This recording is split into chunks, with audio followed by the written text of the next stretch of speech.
Pai de amor, de bondade e misericórdia, nos colocamos em Tua presença, Senhor, nesta noite, e lhe agradecemos, Senhor, pela Tua bênção derramada sobre as nossas vidas. Obrigado pelo Teu cuidado, pela Tua proteção, pela Tua bênção.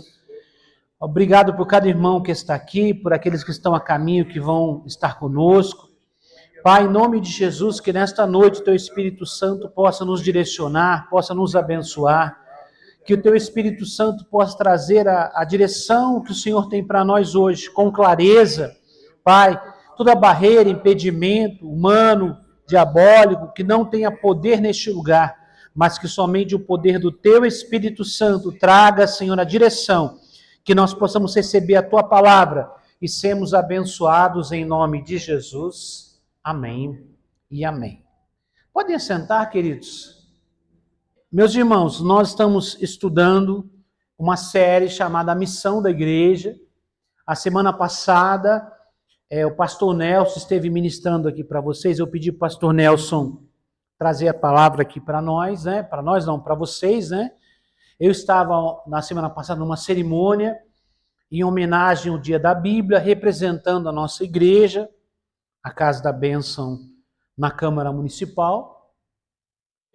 Junto com outras igrejas, outras denominações, muitas lideranças. Foi uma bênção, foi um culto muito abençoado. E eu sei que às vezes algumas pessoas têm resistência à questão política, mas se a gente se esconder, alguém vai assumir. Vocês sabem disso. Se a gente não estiver lá, botar a cara, falar e manifestar o que nós sentimos e pensamos, a fé que nós defendemos, alguém vai estar sempre alguém para assumir o lugar, né, irmãos? Então, o nosso chamado para a obra de Deus é a coisa mais importante que existe, mas existem momentos que nós temos que marcar presença também, porque senão, se já não está fácil a gente marcando presença, imagina se a gente não se manifestar. Aí complica cada vez mais, né, irmãos? Já não está fácil, tá bom? Então, a semana passada eu estive lá nesse evento, junto com o pastor Jefferson, que é o pastor que me acompanha nesses eventos, né? É o pastor que trabalha nessa área da política, sempre trabalhou o pastor Jefferson. Estava também o pastor Diego, lá de São Bernardo, com a gente lá também, foi muito bom, graças a Deus. Vamos lá, irmãos. Missão da igreja. O nosso tema hoje é defender a igreja de outro evangelho. Qual o tema de hoje? Defender a igreja de outro. Meu Deus do céu. Vamos lá de novo? Qual o tema de hoje? Defender a igreja de outro evangelho. Defender a igreja de outro evangelho. Pastor, mas existe outro evangelho? Na verdade, não.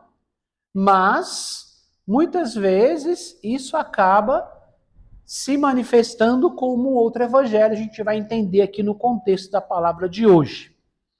Gálatas capítulo 1, versículos 8 e 9, Paulo diz assim: mas ainda que nós, ou mesmo um anjo vindo do céu, vos pregue evangelho que vá além do que vos tenho pregado, seja anátema.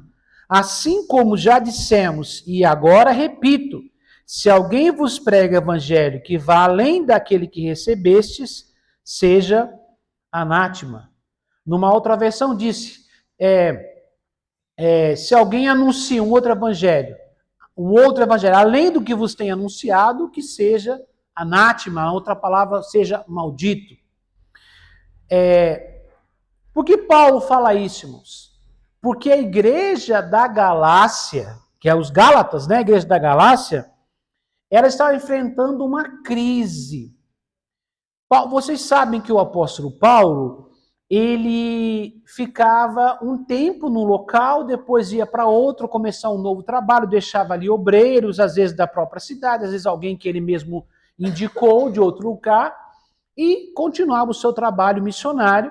Ele não era um pastor de igreja local, em algum momento ele estava como pastor, mas o seu chamado não era um chamado de pastor, era um chamado missionário, e quando eu falo missionário é no sentido literal de fazer missões, não um título de missionário, né, pastor com título de missionário. Não, ele era um missionário que às vezes trabalhava como pastor. Então ele chegava no local, começava um trabalho, evangelizava, formava ali obreiros, líderes, e aí depois ele ia para outro local e continuava acompanhando aquele trabalho posteriormente, né? Por cartas, por pessoas que ele enviava para ver como estava a igreja, e também através de pessoas daquela igreja, de sua confiança, que iam até ele para levar notícias dessa igreja para que ele pudesse continuar acompanhando. Então as cartas que Paulo escrevia eram frutos desta comunicação que ele tinha com as pessoas da igreja, sejam que ele enviou para buscar notícias, sejam pessoas enviadas daquele local para levar notícias para ele, mas ele procurava sempre se inteirar. Naquela época não tinha WhatsApp, não tinha telefone, o sistema era um sistema de cartas, né, que levavam às vezes semanas e até meses para ir de um lugar para outro.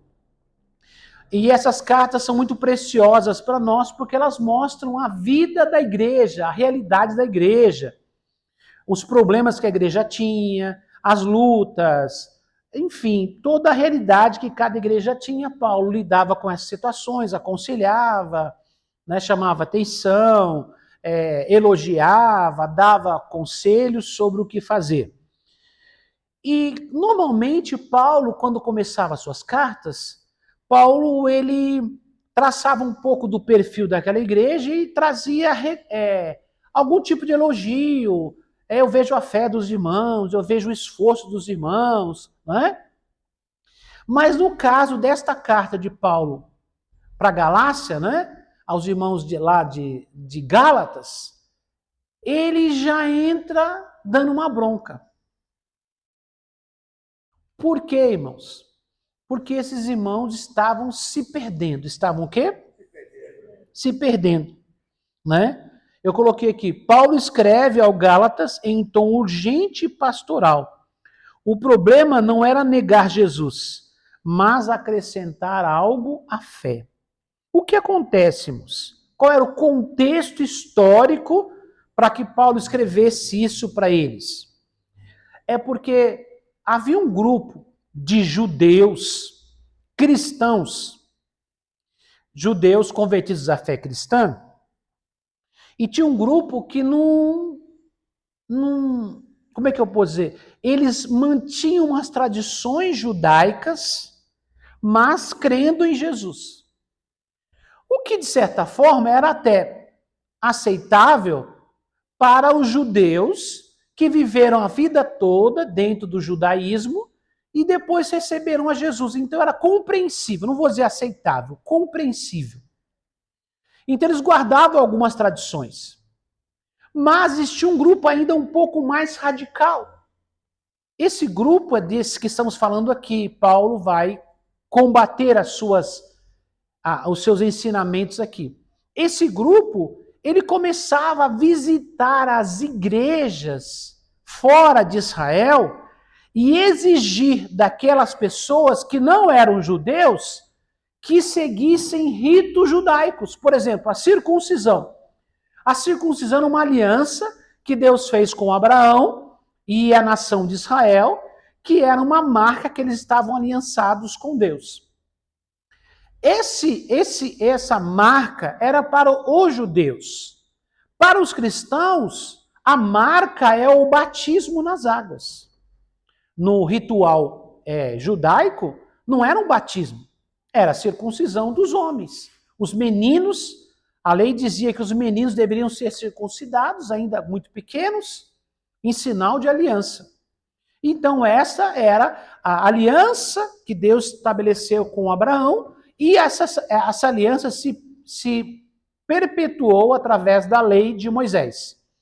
Agora, os não-judeus que se convertiam ao judaísmo, que a Bíblia chama de prosélitos, você vai ver isso principalmente em Atos 2, o termo prosélito, eram estrangeiros convertidos ao judaísmo. Eles também se circuncidavam, porque eles queriam ir para a religião judaica. Agora, os cristãos que não eram judeus, não precisavam ser circuncidados, por quê? Porque eles não estavam aderindo à lei de Moisés. Eles estavam agora seguindo a nova aliança, que era baseada em Jesus e nos evangelhos. Então, Paulo enfrentou algumas dificuldades. Logo no começo, ele e Barnabé. Barnabé caminhou com Paulo um bom tempo, vocês sabem disso. Eles tiveram algumas dificuldades, porque havia uma polêmica sobre o que o judeu deveria fazer, o que um não-judeu deveria fazer quando se convertesse ao cristianismo. Essa polêmica foi resolvida como? Através de um concílio, de uma reunião em que estavam os apóstolos em Jerusalém e Tiago, que era o pastor de Jerusalém. Esse Tiago era o Tiago, irmão do Senhor Jesus. Não era o Tiago apóstolo já tinha morrido como o primeiro apóstolo mártir, certo? Você vê lá que Herodes mandou matar Tiago à espada, está lá no texto de Atos. Então, os apóstolos se reuniram, Tiago, que era o líder da igreja de Jerusalém, o pastor da igreja de Jerusalém, Paulo apresentou diante deles a realidade dos não-judeus. Quais eram as leis, quais eram os princípios que eles deveriam seguir. E depois de muito debater, conversar, Paulo e Barnabé apresentaram um relatório das conversões, das experiências, do povo sendo cheio do Espírito Santo, as conversões, enfim. Né? Eles apresentaram um relatório, contaram os testemunhos, e eles chegaram, esse concílio reunido em Jerusalém, dos líderes, dos cabeças da igreja, chegaram à seguinte conclusão: que eles deveriam ter uma liberdade religiosa, mas que eles deveriam se guardar, primeiro, da idolatria, não poderiam seguir aos ídolos. Segundo, eles não deveriam comer carne com sangue, nem comer comida feita com sangue. Deveriam manter isso que já estava na tradição judaica, assim como a idolatria. E o terceiro era que eles não deveriam se prostituir ou adulterar. Então foram esses os princípios iguais da lei judaica que eles deveriam continuar seguindo. Vamos voltar aqui. Então eles não deveriam ser idólatras, não deveriam comer comidas com sangue ou à base de sangue e não deveriam se prostituir ou adulterar. Essas três coisas. Vamos repetir? Vamos lá para a gente lembrar quais são os três? Não ser idólatra. 2, não comer carne com sangue ou feita com sangue. E o terceiro, não ser prostituto ou prostituta ou adúltero. Isso. Então, circuncisão, rituais, oferecer sacrifício, molhar as mãos antes de comer, igual os caras faziam a tradição dos anciãos, guardar o sábado, nada disso estava incluído. Você pode ler isso em Atos. Tá tranquilo, tá? Estou citando rapidamente porque o nosso foco aqui é outro. Estou trazendo só um contexto histórico. Então, Paulo estava seguro que a doutrina que ele ensinava, que o evangelho que ele ensinava, estava de acordo com a sua liderança em Jerusalém. E estava em paz. Então ele ia num lugar, fazia o trabalho, ia para outro lugar, enfim. Só que aconteceu o que em Gálatas? Na Galácia. Judeus tradicionais, cristãos, começaram a influenciar os irmãos que não eram judeus, que eles, para poder serem salvos, eles tinham que se circuncidar. Para ter uma aliança assim como Israel tinha. E aí Paulo vai entrar nesse texto e chamar a atenção dos irmãos. O que aconteceu com vocês? Vocês estão se perdendo? Porque não foi assim que vocês aprenderam de mim.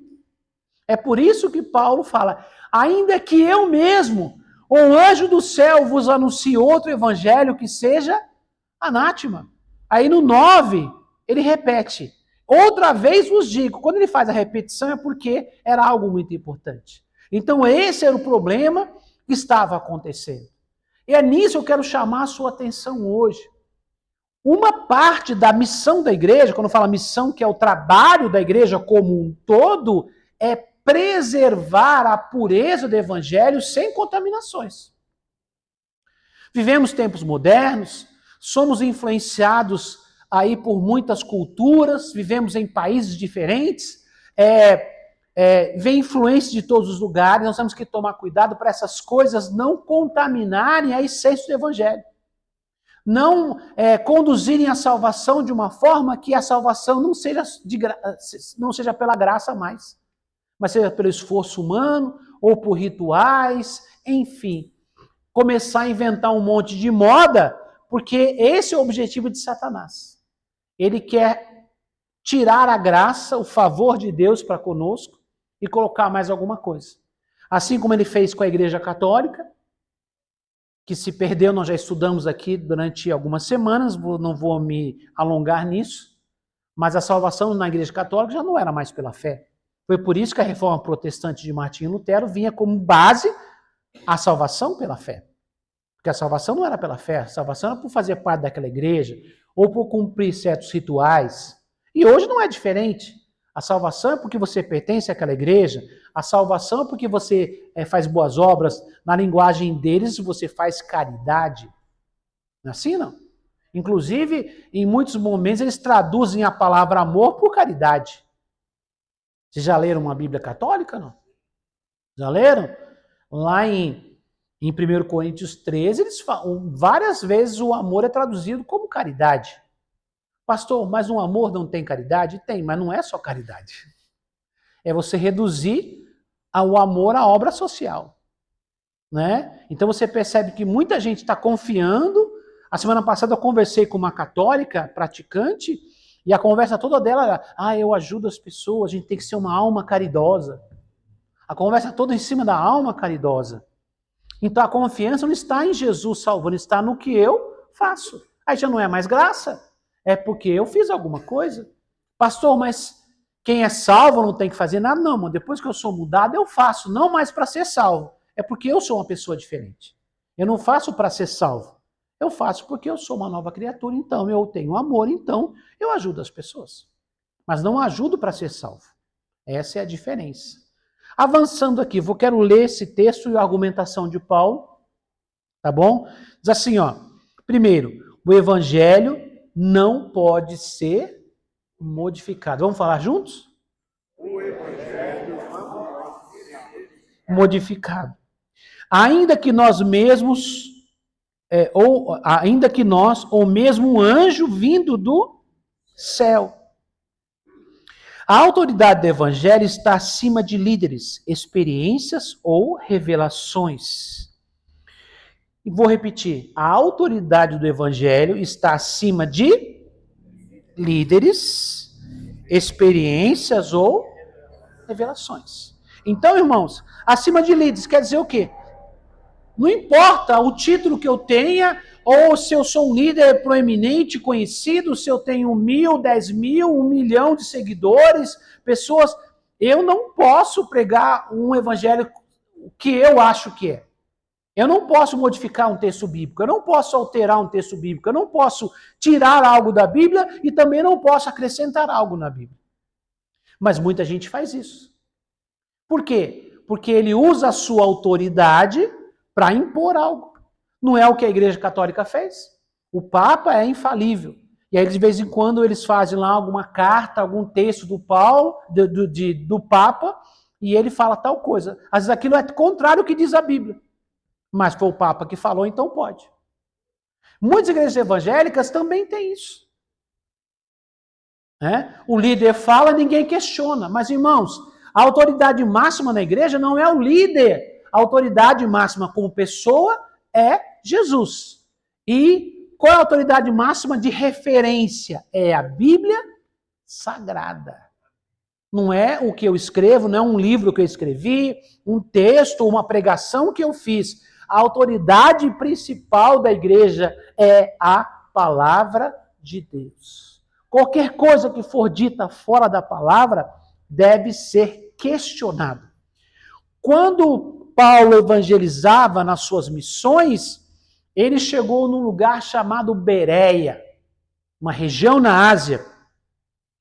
E ele começou a pregar, e eles usavam os textos do Antigo Testamento como referência para provar biblicamente que Jesus era o Senhor.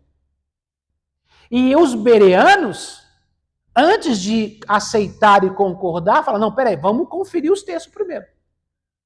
Vamos olhar se está escrito isso mesmo.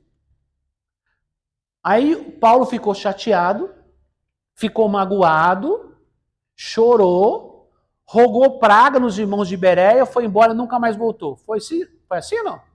Não, ele ficou feliz, ele elogiou os irmãos de Bereia, os bereanos. Ele elogiou, irmão, sabe por quê? Porque ele não se sentiu ofendido. Irmãos, eu não tenho direito de me sentir ofendido. Irmãos, a palavra está acima de mim. A palavra está acima de você. Jesus está acima de mim e está acima de você. Tá? Então, Paulo ficou feliz.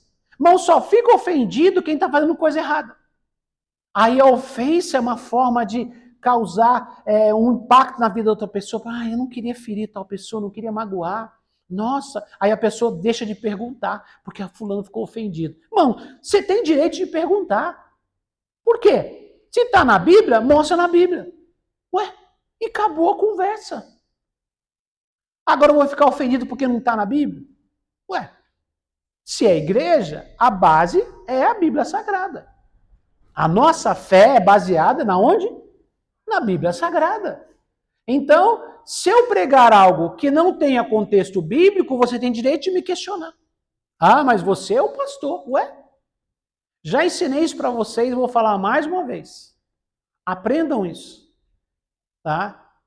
Às vezes você pode pensar uma coisa e não é. E às vezes o que você pensou está certo e eu estou errado.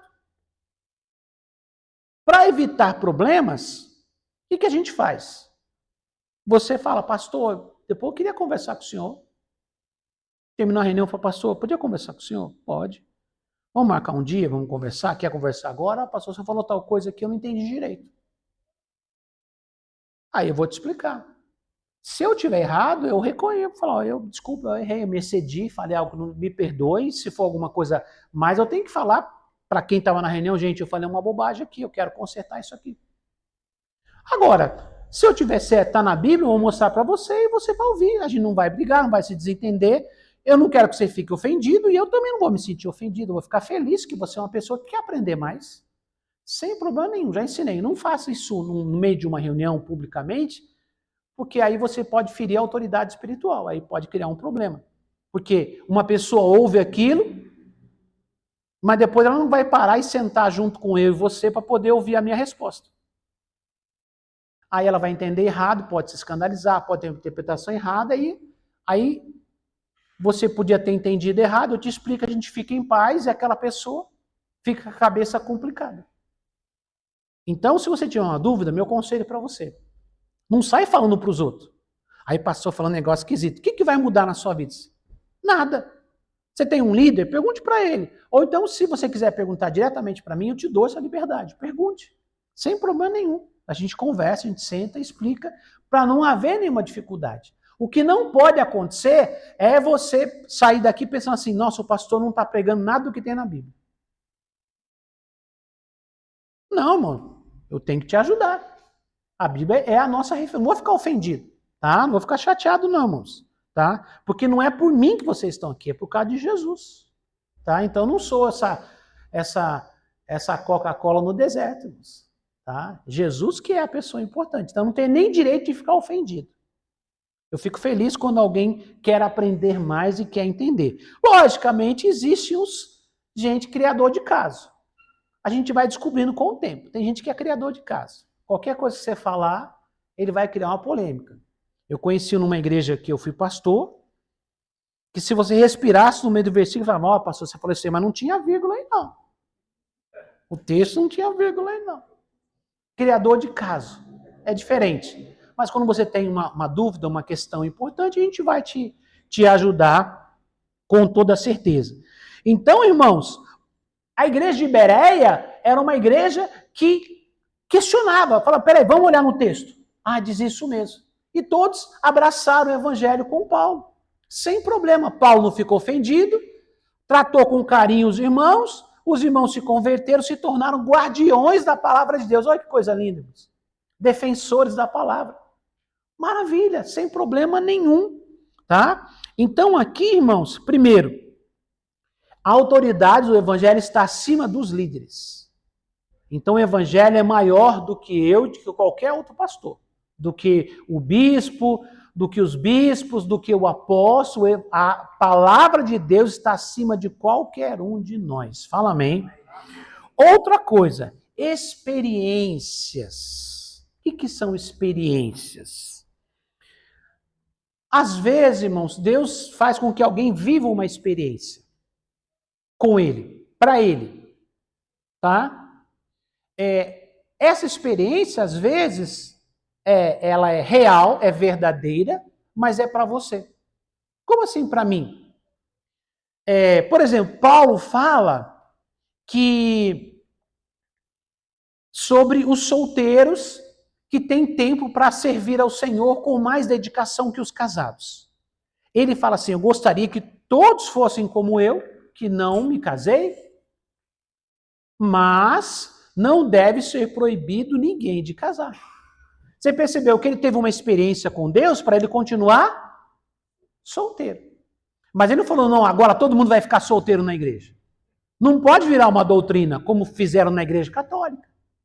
Como fizeram numa igreja que incentivava, uma igreja evangélica aqui antiga, não sei se vocês lembram dela, ela tem alguns lugares chamados Sinos de Belém, do missionário Josias. Todo mundo tinha que ficar solteiro. Os antigos talvez lembrem. Muita gente não tem nem ideia do que é hoje, essa igreja. Entenderam, irmãos? Vou dar um outro exemplo aqui. Meu antigo líder, o bispo Francisco Afonso, pai do bispo Sérgio, um pouco depois da sua conversão, ele sempre foi uma pessoa que ouvia Deus, falava, tinha dom de revelação. E ele conta essa história para nós, dizendo o seguinte, um pouco depois que ele converteu, estava tendo já com a fé ativa, sendo um obreiro, ele estava na casa dele, sentado, e ele falou que ele amava café, tomava muito café, com uma xícara na mão. E aí ele ouviu o Senhor falando com ele, não tome mais. Ele falou que tomou um susto tão grande, a xícara caiu da mão dele. Parece que ele falou assim, foi de um jeito tão forte, parece que a xícara atravessou os dedos dele, caiu no chão e abriu assim. Ele falou assim, daquele dia, nunca mais eu tomei café.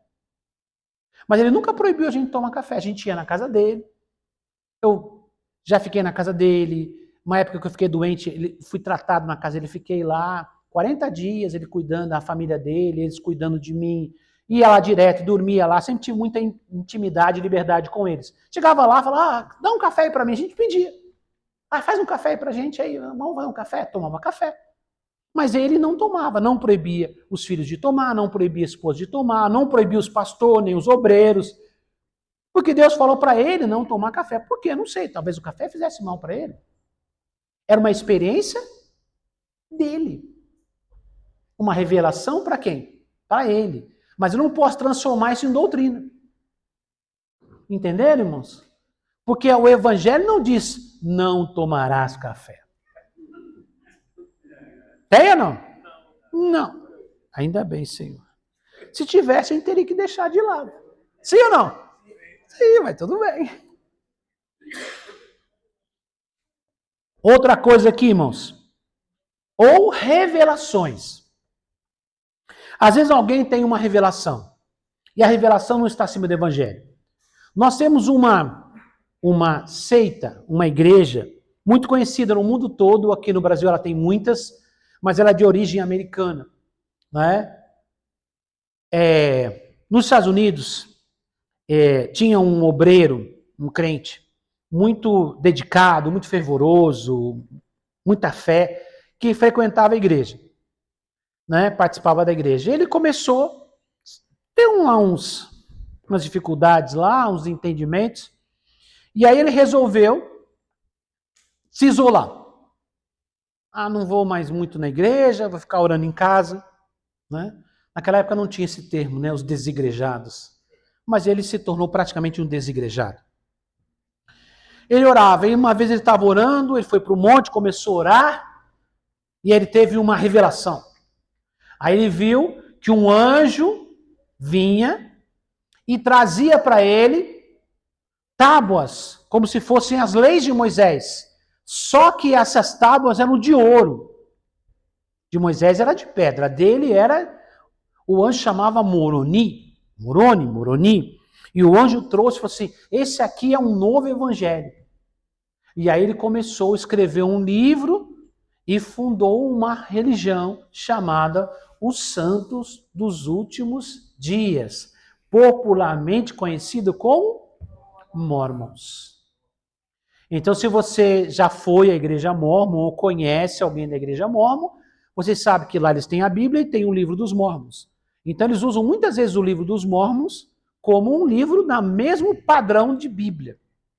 Alguns textos são transcritos da Bíblia, são até copiados da Bíblia, mas eles têm outros textos que estão no mesmo patamar, às vezes até acima do que diz a Bíblia. Então ele recebeu uma revelação, aí a questão é, há um outro evangelho? Não, Paulo aqui já disse que não. Quando João recebe a palavra do Senhor Jesus, no final de Apocalipse, ele fala que não deve tirar e não deve acrescentar nada. Então não existe outro evangelho. Mas como ele teve uma revelação e ele não tinha ninguém que o contradissesse, ninguém, um líder que ele prestasse contas ou alguém que pudesse chamar a atenção dele, o cara estava andando por conta própria, fica mais fácil de enganar, né? Não tem uma cobertura, não tem um acompanhamento, e o cara teve essa revelação e virou essa igreja tão grande, tão influente, tão rica, tem no mundo inteiro. Mas é uma seita. Vocês entenderem como as coisas funcionam. Né, irmãos? Por isso que eu comecei dizendo o seguinte, ó. A Bíblia é a referência. A Bíblia é a base.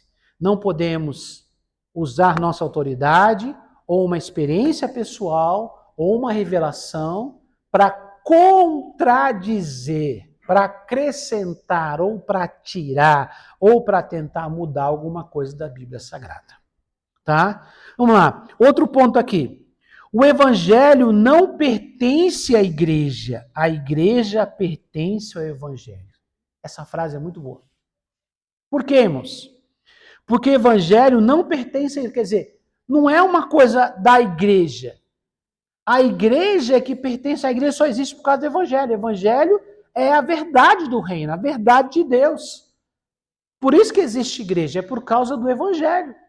Então, irmãos, o evangelho não é um livro nosso que a gente pode alterar a hora que a gente quiser. Isso não é um estatuto de igreja. Ah, nossa, a Casa da Bênção tem um estatuto. Como uma instituição no país, ela tem um CNPJ, ela tem um nome, o nome principal é igreja, nossa igreja, tá? Igreja Tabernáculo Evangélico de Jesus. Como todo CNPJ, ele tem direito a um nome fantasia, que se chama, que é um nome popular, né? Então, o nosso nome fantasia é Casa da Bênção. E nós temos um CNPJ, nós temos um estatuto, né? Nós temos um código de ética, enfim, nós temos documentos. Então tem lá o estatuto. Um pouco depois que eu me tornei líder aqui de vocês, nós tivemos naquele mesmo ano, no mês de setembro, uma reunião aqui com lideranças, num hotel aqui em São Paulo, e aí nós tivemos uma mudança no estatuto. Aí mudamos alguns pontos, fizemos alterações, sobre a autoridade do Supremo Concílio, a autoridade do corpo episcopal, dos bispos. A igreja antes não tinha bispo, aí passou a ter bispos. Então você percebe que ela teve mudanças, mas tem a ver com o estatuto de organização da igreja. Agora, nós nunca tivemos uma reunião, espero que nunca tenha, dizendo o seguinte, olha, nós vamos fazer algumas alterações no texto bíblico. Aí não, né, gente? Aí você me quebra, não é assim que o pessoal fala agora? Não. Aí você me quebra. Aí não dá. Sem chance. Entenderam, irmãos? Então tem coisa que não pode mudar. Ah, irmãos, nossa igreja, a parede é branca, agora ela está cinza. Ah, sei lá, ela já foi azul calcinha, ela já foi pêssego, ela já foi rosa, já foi amarela. Não é isso ou não? Agora ela está cinza com branco. Quem sabe daqui um dia ela ficar toda branca, sei lá. A lâmpada nossa aqui, uma é branca, a outra é amarela. E qual o problema? Isso não afeta em nada o evangelho. Não altera, não muda em nada. Tudo bem. Nós temos realidades nos dias de hoje que nos adaptamos, por exemplo, como vestimentas. Né? Tem gente que transforma uma vestimenta como se fosse uma doutrina imutável na Bíblia. O que a Bíblia fala? Sobre decência. A Bíblia fala sobre o quê? Decência. Tanto para homens como para mulheres. Então, irmãos, nós temos alguns princípios para seguir. Agora, não é uma regra. Porque se formos radicalizar, não, Deus só abençoa se tiver de paletó e gravata. Não foi uma doutrina, uma época na igreja? Não? Paletó e gravata? Sim ou não? No tempo de Jesus e dos apóstolos, tinha paletó e gravata? Sério, gente? Não tinha. E Pedro era cheio do Espírito Santo sem gravata? Meu Deus do céu, agora vocês me escandalizaram.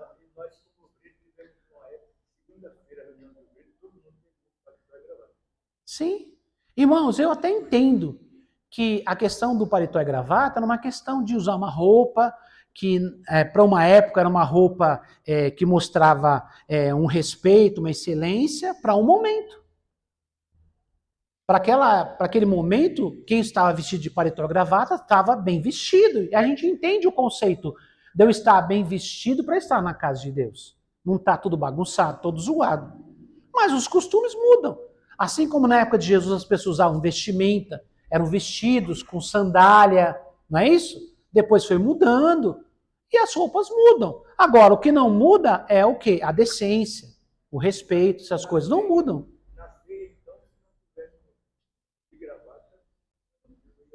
Sim, muito disso, irmãos. Tá? Então, depende do lugar onde você vai, precisa ter um paletó, uma gravata? Sim. Pode ser que a gente faça uma reunião aqui e fala, irmãos, eu queria pedir para os obreiros virem de paletó e gravata. Mas eu não posso dizer que quem não vier não vai para o céu. Porque daí eu estou quebrando a palavra. Eu posso pedir, irmãos, para esta reunião ou para esse trabalho aqui, eu preciso que vocês estejam com essa roupa. Mas isso não afeta a salvação, é uma questão de organização da gente. Ah, irmão, a gente vai ter um uniforme para trabalhar em tal área, vamos ter uma camiseta. Legal. Mas isso não quer dizer que você vai para o céu ou não, se você tiver de camiseta ou não. Entenderam, irmãos? A gente não pode confundir, a gente tem a nossa organização, a gente tem um jeito de ser. E eu não estou aqui criticando as igrejas que usam paletó e gravata. O que não pode fazer é vincular salvação com isso. Não dá. Aí você está fora da Bíblia. Tá bom? Então, só para a gente poder entender, separar uma coisa da outra. Vamos lá, continuando. Então, o evangelho não pode ser alterado, porque ele não fomos nós quem fizemos, é Deus quem fez. Então, eu não posso mudar o que Deus fez. O evangelho não é meu, a igreja tem estatuto. O estatuto, as normas da igreja podem até ser mudadas, mas a palavra de Deus não pode. Na verdade, os nossos estatutos, as nossas bases como igreja, tem que ter referência na Bíblia Sagrada. E não o contrário. A Bíblia não tem que ser baseado no estatuto da igreja. E vocês sabem que agora eles fizeram versões da Bíblia que não são traduções normais. Ah, tem a linguagem de hoje, tem a linguagem, sei lá, a mensagem, que na verdade não é um texto, é uma interpretação, vocês sabem disso, né? A Bíblia Viva também é uma interpretação.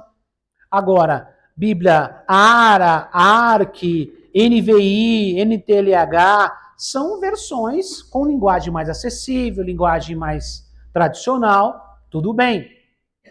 Agora, Testemunho de Jeová, eles têm a nova tradução das Escrituras Sagradas. O que é isso aí? É que a Testemunho de Jeová, eles fizeram mudanças nos textos. Mudaram sentidos de texto, para se adequar à doutrina deles. Vou dar um exemplo aqui. Não vou lembrar de tudo, mas vou dar um exemplo aqui por questão de tempo também. Eles dizem na defesa deles que o céu não vai acontecer, que as pessoas vão viver aqui na terra para sempre num paraíso. Eles confundem milênio com eternidade. Tem na Bíblia de um tempo de paz na terra? Tem. É chamado de milênio. Depois, o Senhor vai fazer novos céus, nova terra, e aí vai ter a eternidade, tá? Mas eles defendem que é uma terra que aqui será o paraíso eterno. Aí, irmãos, só que isso não tem no texto. E aí complica. Por quê? Porque vai bater contra a Bíblia. Aí tem aquele texto que Jesus está na cruz e ele está conversando com o ladrão. E Jesus fala para o ladrão assim, ó: hoje mesmo estarás comigo no paraíso. O texto diz assim. Eles mudaram uma coisa pequenininha. Mais ou menos o que João narra lá em Apocalipse. Um tio, um ponto, uma vírgula. Eles colocam assim. Jesus dizendo assim, ó: te digo hoje, ponto final, estarás comigo no paraíso. Mudou o sentido. Te digo, estarás comigo no paraíso. Jesus fala, te digo hoje, estarás comigo no paraíso. Quer dizer, você vai estar comigo no paraíso quando? Hoje. A gente vai morrer hoje, a gente já vai passar no paraíso. Direto. É isso que Jesus está dizendo. Eles colocaram ponto final. Te digo hoje, ponto final. Eu estou falando para você agora. Estarás comigo no paraíso. Quer dizer, um dia você estará comigo no paraíso. Mudou o sentido da palavra. Entenderam? A Bíblia de Testemunho de Jeová tem vários textos que são alterados assim, pontuação, inversão de frase, mudança de pequenas palavras, quase imperceptíveis, mas estão lá. Por quê? Porque é para defender que não existe um lugar de descanso. Eles falam que o local ainda vai ser criado, que vai ser aqui na Terra. Não é um local espiritual, é um local físico. Como não existisse local físico agora, então eles botaram um ponto para defender a doutrina deles. Mudaram o que o texto diz. Para vocês terem ideia de como a coisa rola. Às vezes um ponto final faz a diferença. Uma vírgula pode mudar o sentido de um texto. Tá? Para vocês entenderem como a coisa, como o inimigo pode trabalhar para enganar as pessoas, para defender uma doutrina, para criar um princípio que a Bíblia não ensina. Tá? Por isso que eles parecem evangélicos, mas eles são determinados como seita. Não é só por causa disso, é por causa de outras coisas também. Tá? Mas esse é um dos pontos centrais da doutrina deles. Tá? É que aqui, o paraíso é aqui na Terra. Por isso que eles têm aquelas revistinhas de leãozinho, né? Os bichinhos assim, né? Você identifica rapidamente material Testemunho de Jeová pela cara do material. Eu, pelo menos, identifico, porque quando eu era criança, eu fui um Testemunho de Jeová. Verdade. Eu aprendi a ler na Bíblia Testemunho de Jeová. Eu tinha 5 anos. Minha mãe começou a me ensinar a ler em casa, eu comecei a ler na Bíblia e num livro Testemunho de Jeová chamado O Grande Instrutor, que era para criança. Tá? Eu me lembro dos desenhos, me lembro das histórias, eu aprendi nesse material. A gente era fiel, épocas difíceis, minha mãe ia na igreja. Deixa eu contar uma história aqui para vocês, eu vou atacar de Sérgio Afonso. Bispo Sérgio Afonso, contar um caso para vocês aqui, Testemunho de Jeová. Minha mãe conta, eu não lembro disso. Acho que eu tinha uns 5, 6 anos nessa época. A gente era muito pobre, eu já contei para vocês, a gente era muito pobre, muito, muito. Morava num cortiço, passava necessidade. E por ser muito pobre, a gente só tinha uma roupa para sair de casa. Uma roupa. Aquela roupinha melhor. E eu tinha uma camisetinha verdinha que tinha o desenho do Cebolinha. Aí minha mãe conta que ela estava me arrumando para poder ir para a igreja. Aí que eu olhei para a camiseta e falei assim, Cebolinha, você está quase virando Testemunho de Jeová. porque eu só usava aquela camiseta para ir para a igreja. Imagine essa cena, é o Asaf. É mais ou menos assim, ele é muito parecido comigo, algumas coisas, ele é muito parecido comigo. Imagine o Asaf mais ou menos falando isso. Que ele falaria tranquilamente isso. Cebolinha, você está quase virando testemunho de Jeová, porque eu só ia com aquela camisetinha para a igreja. Tempos difíceis. Voltando agora para a realidade do texto. Voltando ao Steiner aqui, vamos lá, continuando. Vamos lá, 2. Tá? Desculpa, aplicação. Tradição, carisma ou sucesso ministerial não validam uma mensagem. Fulano está juntando multidão. Então o que ele fala é de Deus. Cuidado, tem muita gente hoje medindo isso nas redes sociais. Sabia disso? Fulano tem 5 milhões de seguidores no Instagram. O meu pastor deve ter falado alguma besteira, porque esse cara aqui tem 5 milhões de seguidores no Instagram. O que ele fala deve ser mais de Deus que o meu pastor lá. Tem o quê? 30 pessoas aqui, coitado do pastor. Tem um que eu tô sempre de olho nele. De vez em quando ele aparece para mim, não sei, acho que ele me persegue. Né? De vez em quando ele aparece falando uma bobagem na internet. Todo mundo chama ele, é o cara. Tá em todo lugar, aparece ele lá, falando, ensinando como cuidar de igreja, se nunca foi pastor de ninguém, nunca dirigiu igreja, nunca cuidou de igreja. Fala umas bobagens. Um evangelho raso, água com açúcar, para ganhar seguidor. Mas tem muita gente que acha que tudo que o cara fala é verdade, não questiona nada. Quando eu falo questionar, não é ser aquela pessoa chata, mas ouvir com critérios. Né? Agora, não dá para você ouvir com critérios se você não conhece a Bíblia, tá? Por isso tem que ler a Bíblia, tem que conhecer a Bíblia. Crente tem que ler a Bíblia. Porque é a nossa regra de fé. Se você não lê a Bíblia, qualquer um te engana. Qualquer bobagem que falam por aí, basta alguém falar uma frase bonita, emocionar você, alguém chorar, né? Ou então alguém dar uns pulinhos, né? Falar que alguém sentir um arrepio, tremer a mão e falar com a voz mais forte, né? Aí a pessoa acredita. Cuidado, irmãos. Isso tem a ver com a personalidade das pessoas e não com a palavra. Filtre o jeito da pessoa e fique com a palavra. A pessoa pode falar uma mensagem, uma revelação, falando pausadamente como eu estou falando, ou ele pode estar correndo aqui, gritando, pulando, saltando. Os dois podem ter revelação e os dois podem não ter revelação. Qual é o critério? Não é se você gosta mais de mim, se você gosta menos de mim, se eu tenho muitos seguidores, se eu tenho poucos seguidores, se você acha que eu sou feio, se você acha que eu sou bonito. Não tem nada, isso não é critério. O critério é o que está na Bíblia. Esse é o critério de verdade que você tem que seguir. Fala amém, irmãos? Amém. Vamos lá. Continuando aqui. Oi? A primeira regra da hermenêutica é texto fora do contexto vira um pretexto. Exatamente. Texto sem contexto vira pretexto. Por isso que eu sempre falo, não leia só o texto, leia o que vem antes e depois. Mesmo que você vá usar só um versículo. Mas leia o que vem antes e o que vem depois, para você entender o contexto. Se tiver dificuldade, procure pesquisar história, conhecimento, entender o porquê daquilo. Ajuda bastante a entender melhor o texto que está sendo falado. 2. Acrescentar algo a Cristo é criar outro evangelho. Parte B do versículo 8. Outro evangelho além do que já anunciamos. Então, Paulo fala de um outro evangelho. Não que seja o evangelho de verdade, mas é um tipo de um outro evangelho. Já não é mais o mesmo. Porque o evangelho não pode ser contaminado. Se você tira alguma coisa ou você acrescenta alguma coisa, ele já foi contaminado, ele não serve mais como evangelho. Tá?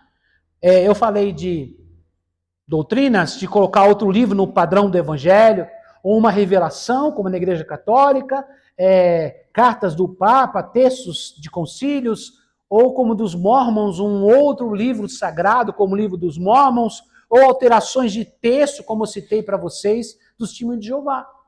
Agora, nos tempos de hoje, em que questionam o texto, se ele é coerente com os dias de hoje, se ele realmente é atual, para os nossos dias, agora existe a Bíblia inclusiva. O que é a Bíblia inclusiva? Já viram ou não? Quem já viu? A Bíblia inclusiva é uma Bíblia que foi escrita para não ofender os homossexuais. Então, os textos que falam em Romanos, em Gênesis, em Deuteronômio, né, no Levítico e outros textos, né, que falam sobre a prática homossexual, que a Bíblia condena, né, desde o primeiro livro, lá em Gênesis, até o Apocalipse, condena a prática homossexual, certo? O que acontece? Eles mudaram, alteraram esses textos para não ofender as pessoas, para que as pessoas possam se sentir bem naquele ambiente. Tá? Então, estou só avisando, isso já não é o evangelho mais. Isso é um que Paulo chama outro evangelho. Tá? Vamos lá. Os judaizantes ensinavam fé, mais obras da lei. Uma obra da lei qual era? A circuncisão. Então eles ensinavam que para a pessoa ser salva, ele tinha que entregar a vida para Jesus, ser batizado, como nós já ensinamos, mas precisava ser circuncidado.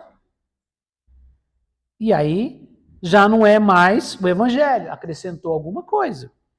O evangelho bíblico ensina graça somente, fé somente, Cristo somente, tá? Aplicação: legalismo, meritocracia espiritual e prosperidade como prova de fé continuam sendo distorções. Agora vamos avançar aqui. Legalismo quer dizer, porque é um princípio não sei de onde, a lei dizia tal coisa. Irmãos, o que nos leva é a fé. Outra coisa, ninguém vai ser salvo por obras. Então, quando fala meritocracia, quer dizer, eu tenho mérito, eu mereço ser salvo porque eu sou bom. Eu mereço ser salvo porque eu sou uma pessoa que faz as coisas certas. Não, eu e você não merecemos ser salvos. Nós somos salvos pela graça. Agora que somos nova criatura, que o amor de Deus está em nós, que o Espírito Santo está em nós, nós produzimos boas obras. Não para sermos salvos, mas porque somos salvos, porque somos novas criaturas. Fala amém, irmãos? Tá? Agora, eu deixei o vício, eu deixei certas práticas, não para ser salvo, mas porque eu já sou salvo e eu vou seguir a Cristo. Eu sou uma pessoa nova, isso não serve mais para mim, isso não é o caminho para mim. Ok? Vamos lá, avançando aqui.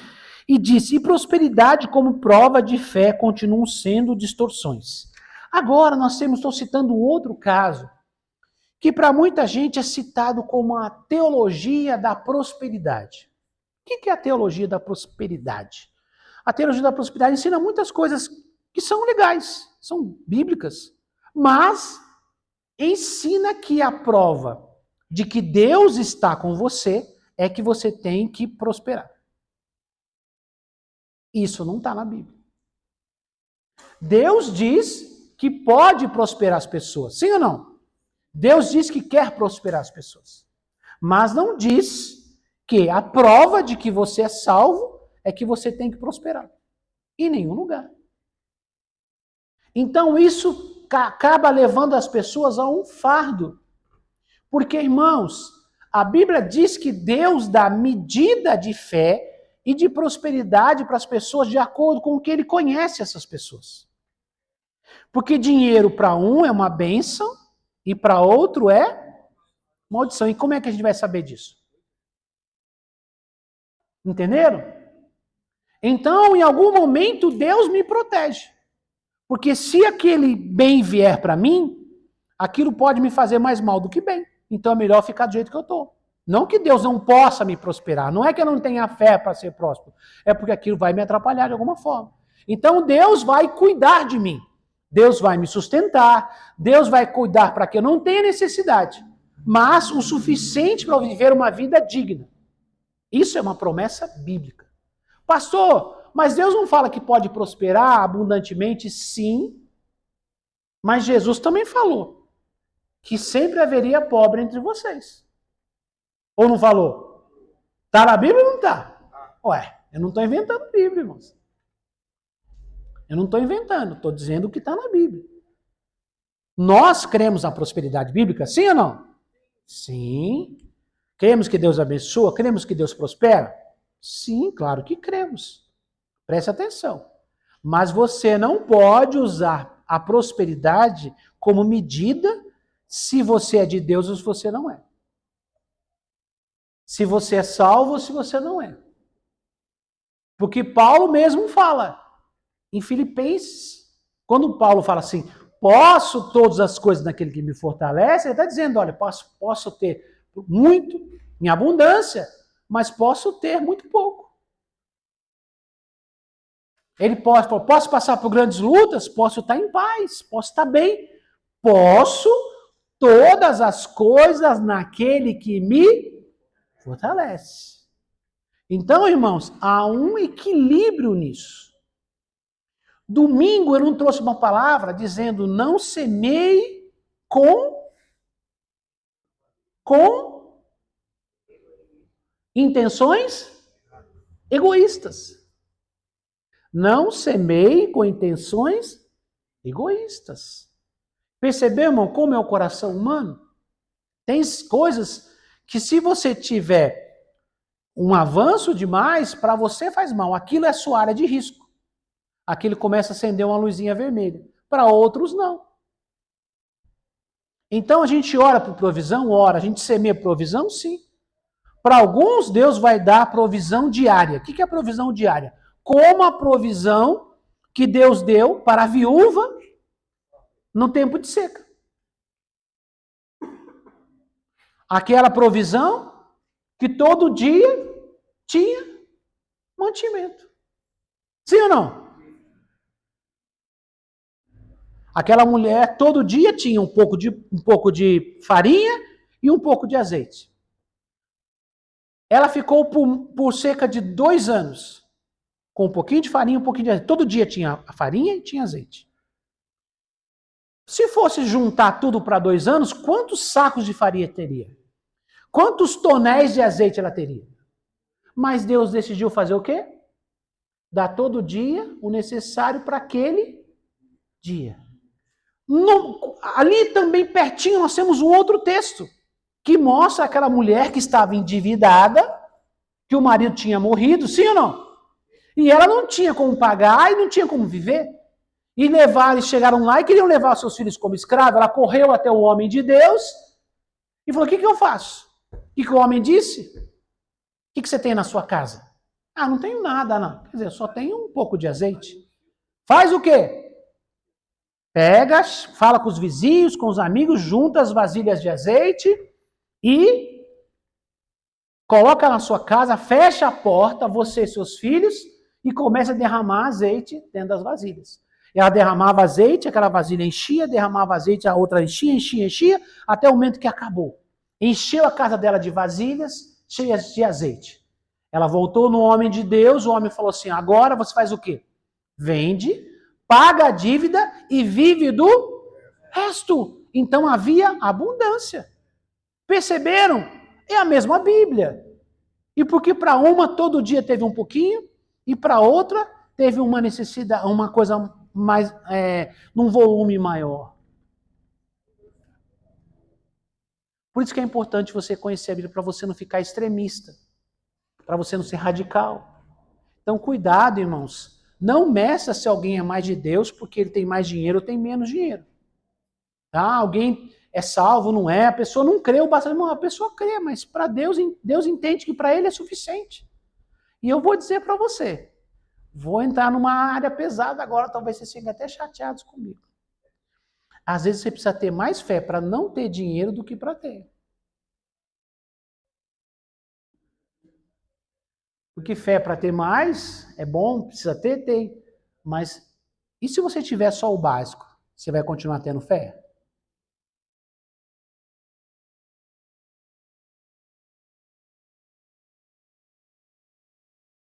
Então, Põe a cabeça para pensar. Tá? Não estou pregando miséria, não. Vocês sabem disso. Eu estou pregando Bíblia. Tá? Então, saiba que o compromisso bíblico de Deus é cuidar de nós. Fala amém? A Bíblia diz que quando Deus confiou a pessoas coisas, fala a palavra dos talentos. Diz que para um ele deu 5, para outro ele deu 2, e para o outro ele deu 1. E fala o quê? Conforme a capacidade de cada um. Então Deus vai dar segundo a sua capacidade. Você lidar bem, administrar isso, isso pode aumentar. Se você não souber como administrar, vai ficar no que está. Tá bom? Vamos lá, continuando. 3. A seriedade do alerta apostólico. A terceira parte do versículo 8 e uma parte do versículo 9. Seja amaldiçoado. Anátema mostra que não se trata de opinião teológica. O que isso quer dizer, irmãos? Quando Paulo fala assim, se alguém apresentar um outro evangelho, além do que vos tem anunciado, que seja anátema, que seja maldito, quer dizer, falando será maldito, o quê? O evangelho. O outro evangelho, que seja nulo, esse outro evangelho, que não tenha valor, que seja deixado de lado, abandone, não aceite um outro evangelho. Mesmo que ele seja agradável para você, mesmo que ele venha de encontro a uma necessidade sua, ou acalme a pressão do seu coração, ou traga palavras agradáveis. Sabia disso? Irmãos, não é um evangelho, mas às vezes chamam de evangelho. Está bem distante dele, mas também é chamado de evangelho. É o evangelho segundo o espiritismo de Allan Kardec, né? E ele, em algum momento, ele é reconfortante. É uma resposta mais agradável. Você perde uma pessoa, morreu, acabou. Aí a pessoa fala, não, isso é transitório, ele vai viver de novo. Ele está bem. Ele está num processo de purificação, né? É mais agradável você ouvir a ideia de que alguém morreu, acabou, né? Então, às vezes é uma coisa assim mais suave. A palavra morte é dura, essa perda definitiva é muito difícil. Às vezes é mais agradável você ouvir alguém falar isso, né? Ah, não, está sendo guiado por um espírito de luz. Olha que coisa linda, gente.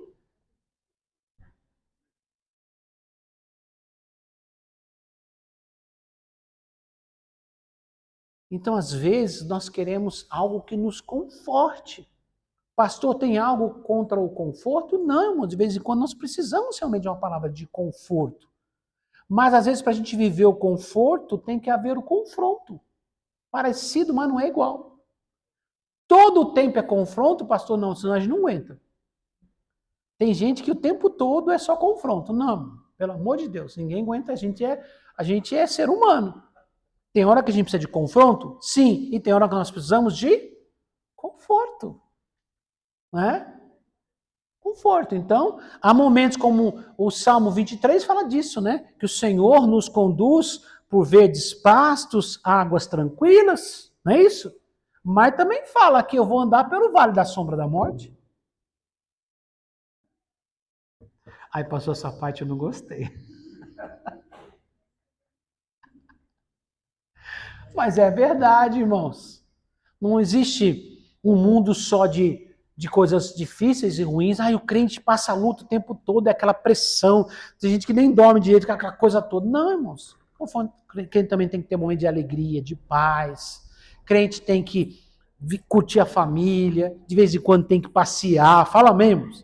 Viajar é bom, não é, não? Ou você acha que é só trabalhar? Não. Deus deu uma ordem que o homem deveria trabalhar. Sim ou não? Está lá em Gênesis. Do suor do seu rosto comerás todos os dias da sua vida. Mas quando Deus colocou a lei, ele falou assim, guardará uns dias de descanso. Mas gente que só quer o descanso e não quer trabalhar, aí não dá, né, gente? Não é, não?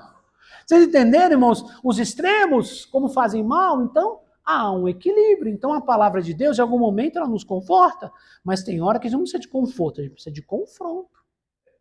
Tá? Então, cuidado com este outro evangelho também, que traz uma resposta mais fácil para a morte. Não existe inferno. Existe um purgatório. Existe um momento, mas depois a pessoa vai viver de novo, vai ter outra chance. Mas a Bíblia diz que não existe uma outra vida depois para viver de novo. Diz que ao homem está ordenado morrer uma só vez, vindo depois do juízo. Hebreus 9, 27. Isso é uma resposta para os espíritas. Tá? Aos homens está ordenado morrer uma só vez, vindo depois do juízo. Outro texto é a parábola do rico e Lázaro, que Jesus fala que o que está lá não pode voltar mais. Beleza? Vamos lá, continuando aqui. Então, qualquer evangelho que não seja o evangelho, essencialmente esse evangelho, que seja algo deixado de lado, que seja amaldiçoado, que não tenha valor, esquece, põe de lado. Paulo repete a advertência para enfatizar a urgência, quer dizer, não dá para brincar com isso. Não dá para deixar a coisa meio solta, tem que ser firme. O que é Bíblia, o que não é Bíblia é outra história. Tá? Agora, um falso evangelho não salva, condena. Aí você pega o evangelho modificado, né? Tira uma acusação de um pecado, como eu citei da Bíblia inclusiva, aí a pessoa fala, não tem problema.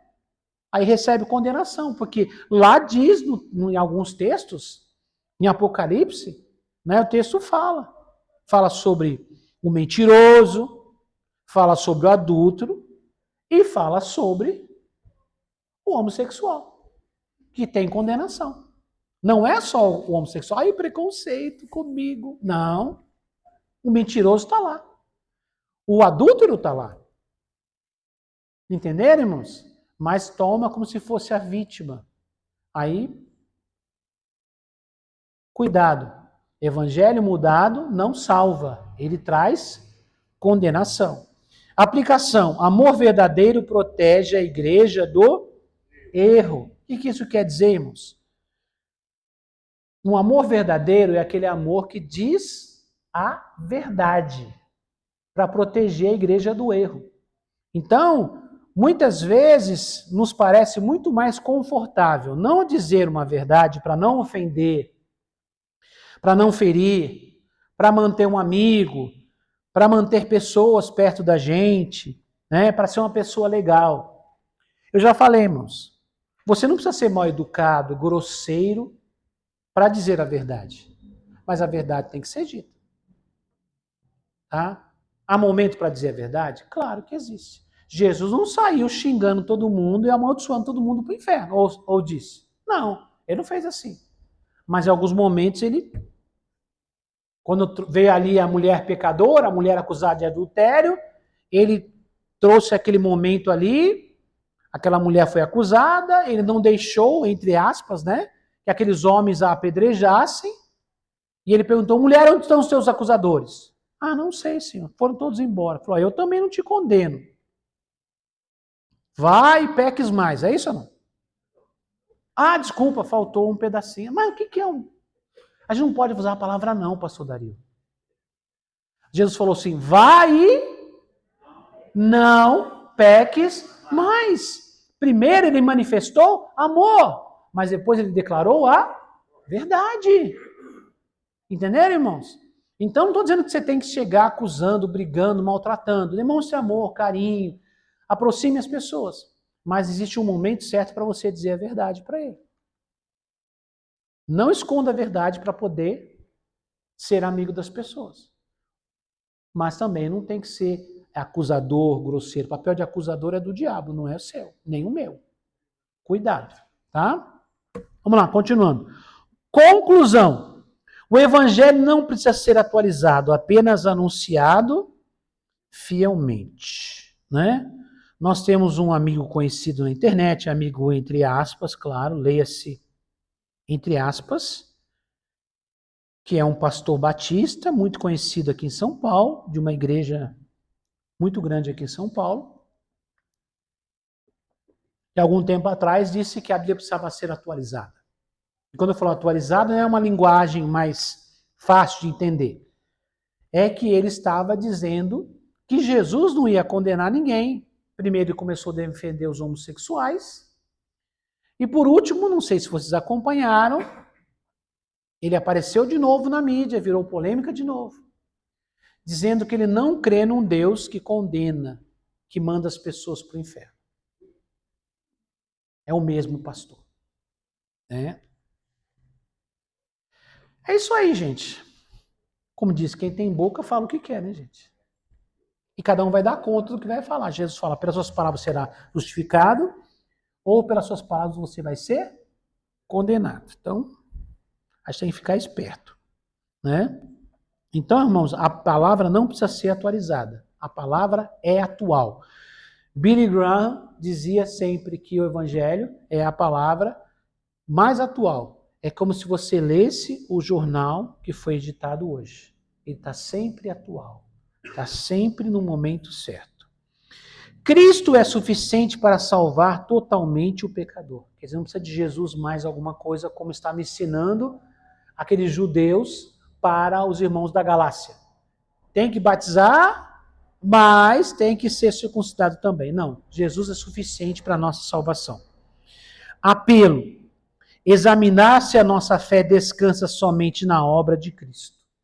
Então, irmãos, vamos olhar, examinar a nós mesmos. Se a nossa fé, a nossa salvação está baseada somente na fé em Jesus, nós estamos confiando em nós mesmos, nos outros, em coisas que fazemos. Temos que tomar cuidado quanto a isso. A nossa fé tem que estar baseada na salvação que ocorreu através da morte de Jesus na cruz. Amém, irmãos? Frase-chave para encerrar. Qualquer evangelho que exija algo além de Cristo já não é o evangelho. Vamos ler juntos? Qualquer evangelho que exija algo além de Cristo já não é o evangelho. Já não é a verdade. Vamos ficar em pé e vamos orar em nome de Jesus.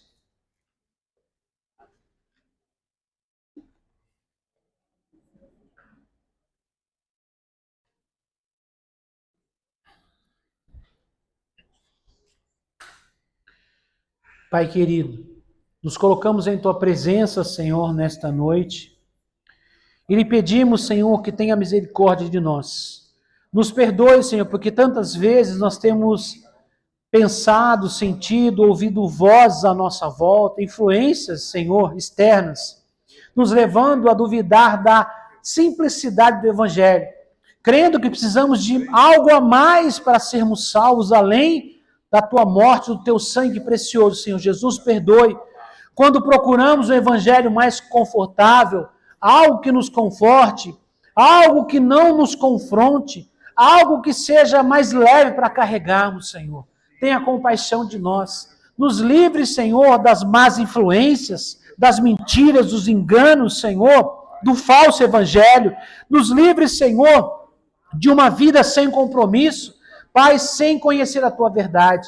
Pai, nós te pedimos em nome de Jesus, dê força, coragem, determinação, Pai, para estudarmos, para lermos a Tua palavra, para buscarmos a Tua verdade a cada dia. Pai, tira toda a preguiça da nossa vida, Senhor, para que nós tenhamos, meu Deus, a leitura bíblica como uma referência em nossas vidas, como a base acima de qualquer ensinamento, em cima de qualquer palavra, acima, Senhor, de qualquer livro ou qualquer ensinamento ou revelação, que possamos ter a Tua palavra, a Tua verdade, nos dê força, determinação, Pai, nos dê graça, Senhor, para estudar e para entender. Senhor Espírito Santo, nos ajude a ler a Tua palavra, Espírito Santo, nos ajude a entender a Tua palavra. Senhor, Espírito Santo, nos ajude a praticar a Tua palavra. Nós lhe pedimos, em nome do Senhor Jesus. Amém.